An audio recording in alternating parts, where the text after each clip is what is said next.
মধ্যপ্রাচ্যের দুই আঞ্চলিক প্রতিদ্বন্দ্বী ইরান ও ইসরায়েলের মধ্যে টানা সপ্তম দিনের মতো চলমান হামলা পাল্টা হামলায় উত্তপ্ত হয়ে উঠেছে পুরো অঞ্চল। সংঘাতের সূচনা হয় গত ১৩ জুন ইসরায়েলের হামলার মাধ্যমে, যেখানে ইরানের বেশ কয়েকটি পারমাণবিক ও সামরিক স্থাপনাকে লক্ষ্যবস্তু বানানো হয়। এই হামলার পরই শুরু হয় ইরানের পাল্টা জবাব, যার ভয়ে এখন আতঙ্কে দিন কাটাচ্ছে ইসরায়েলের বাসিন্দারা। ইসরায়েলের আগ্রাসনের পর ইরান যেভাবে প্রতিশোধ নিয়েছে তা নিঃসন্দেহে এক নতুন অধ্যায়ের সূচনা করেছে। প্রতিরক্ষা নয়, এবার ইরান আক্রমণাত্মক রণনীতিতে ঝাঁপিয়ে পড়ে। ইরান থেকে ইসরায়েলের বিভিন্ন শহরের দিকে ছোড়া হয় ডজনেরও বেশি ক্ষেপণাস্ত্র ও ড্রোন। রাজধানী তেল আবিব সহ একাধিক শহরে ইরানি হামলায় ধ্বংসস্তূপে পরিণত হয় বহু স্থাপনা।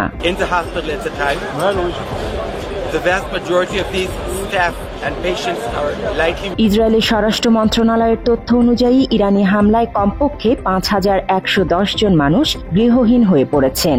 এর মধ্যে শুধু তেল আবিবেই ৯০৭ জনের বসতবাড়ি নিশ্চিহ্ন হয়েছে। সরকারি আশ্রয় কেন্দ্র এবং খোলা আকাশের নিচেই এখন আশ্রয় নিয়েছেন হাজার হাজার ইসরায়েলি নাগরিক।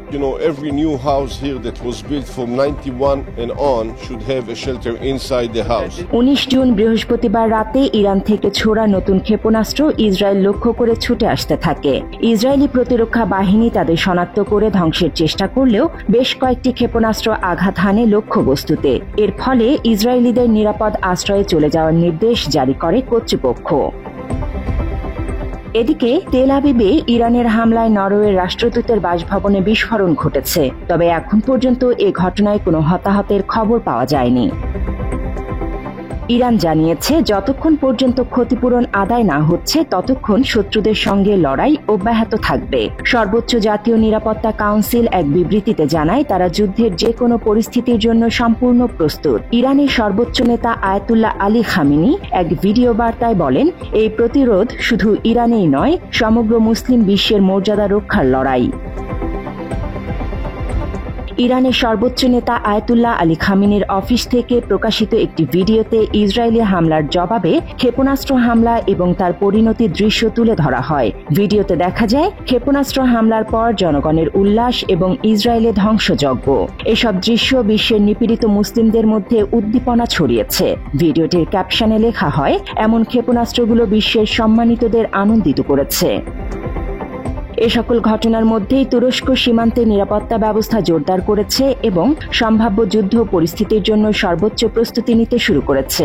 তুরস্কের প্রতিরক্ষা মন্ত্রণালয়ের একজন কর্মকর্তা বলেছেন, তারা যুদ্ধ পরিস্থিতিকে উপেক্ষা করছেন না, বরং প্রতিরোধের সর্বোচ্চ প্রস্তুতি নিচ্ছেন।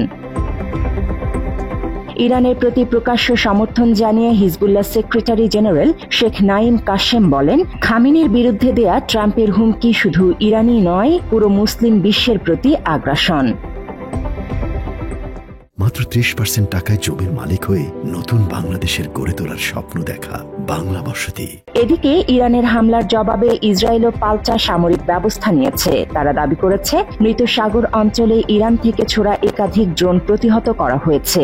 এর পাশাপাশি ইরান ভিত্তিক সংবাদ মাধ্যম যেমন IRIB এর ভবনে হামলা চালায় ইসরায়েল। ইসরায়েলের প্রধানমন্ত্রী বেনিয়ামিন নেতানিয়াহু এ পরিস্থিতিকে ইসরায়েলের নিরাপত্তার বিরুদ্ধে ষড়যন্ত্র বলে আখ্যায়িত করেন। তিনি যুক্তরাষ্ট্রের সঙ্গে চলমান অংশীদারিত্বকে অবিশ্বাস্য হিসেবে বর্ণনা করেন এবং দেশটির প্রতি কৃতজ্ঞতা প্রকাশ করেন। দক্ষিণ ইসরায়েলের একটি ক্ষতিগ্রস্ত হাসপাতাল পরিদর্শনের সময় তিনি বলেন, তারা জানেন কিভাবে প্রতিরক্ষা করতে হয় এবং কিভাবে আক্রমণ করতে হয়।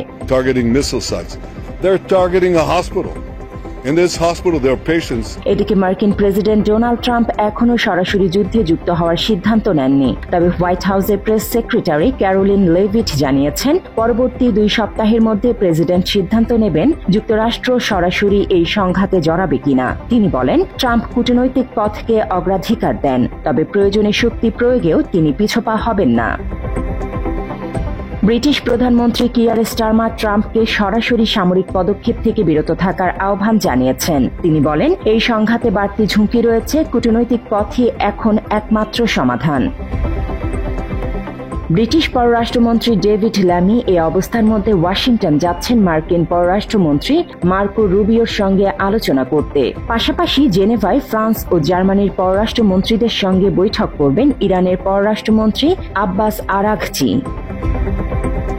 এদিকে ইসরায়েলের সাবেক উপপ্রতিরক্ষা মন্ত্রী মেইর মাসরি হুঁশিয়ারি দিয়ে বলেন, ইরানের অভিযান শেষে পাকিস্তানের পারমাণবিক কর্মসূচির দিকেও নজর দেয়া হবে। তার এই বক্তব্য দক্ষিণ এশিয়াতেও উত্তেজনা ছড়িয়ে দেয়। ইরান ও ইসরায়েলের এই সংঘাত শুধু দুটি দেশের মধ্যকার নয়, এটি মধ্যপ্রাচ্য এবং বৃহত্তর বিশ্ব রাজনীতির অংশ হয়ে দাঁড়িয়েছে। প্রতিপক্ষের আগ্রাসনের জবাবে ইরানের সাহসী ও সংগঠিত প্রতিরোধ বিশ্বকে দিয়েছে নতুন বার্তা। জান্নাতুল ফেরদৌস, বাংলা এডিশন।